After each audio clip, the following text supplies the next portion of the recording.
Welcome to part 2 of my video series. I'm talking about how to do Weight Watchers and lose weight in South Korea. Today I'm going to talk about restaurant foods and which ones are the best ones to eat when you're out.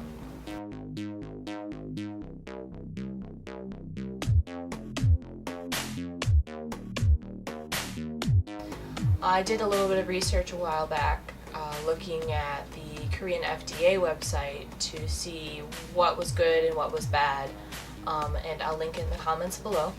So this is just a brief list of things that are the best as far as points go and calories when you're eating out in South Korea. These are really the common foods, so I can't guarantee that you'll find them at every restaurant, but more than likely you'll be able to find them. So first, let's talk about something really obvious. If you're eating soups, there are a lot of soups on this list. If they look oily, they're probably filled with oil or they have pork fat in them. Once you order it, there's not really a whole lot you can do. But if you know you're going to be eating out that day, make sure that your other meals are kind of light so that you can plan around it.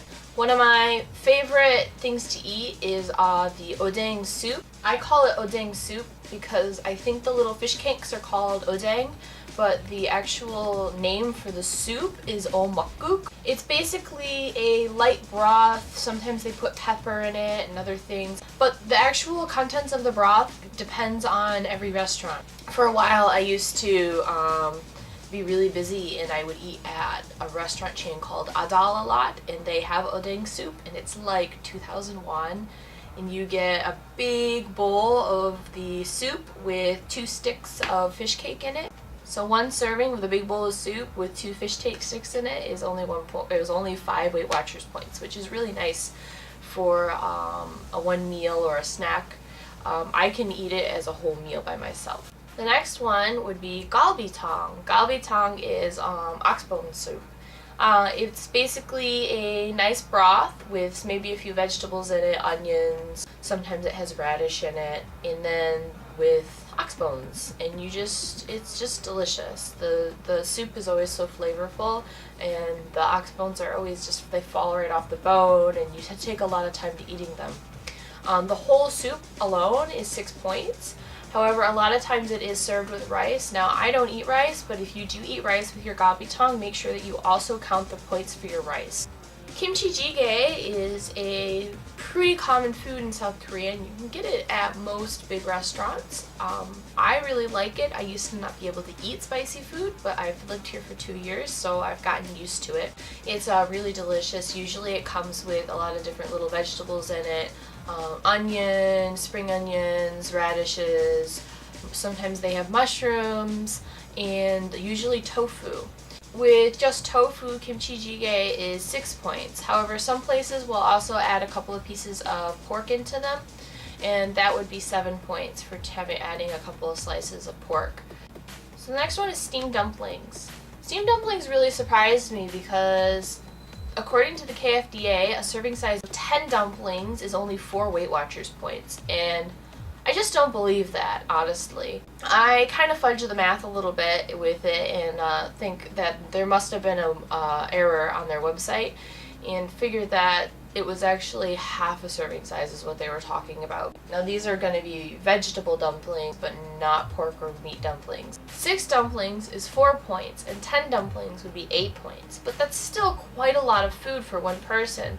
Now, there are also meat dumplings, so if you go to a restaurant and order dumplings and they have meat in them instead of just vegetables and maybe some tofu, those are going to be 8 for 11 points. So meat dumplings, the points will shoot right up again. So like I said, if you're going to eat out, make sure you plan before you go. The last one that is the highest point value I will give you for the best things to eat while you're out is mulnaengmyeon.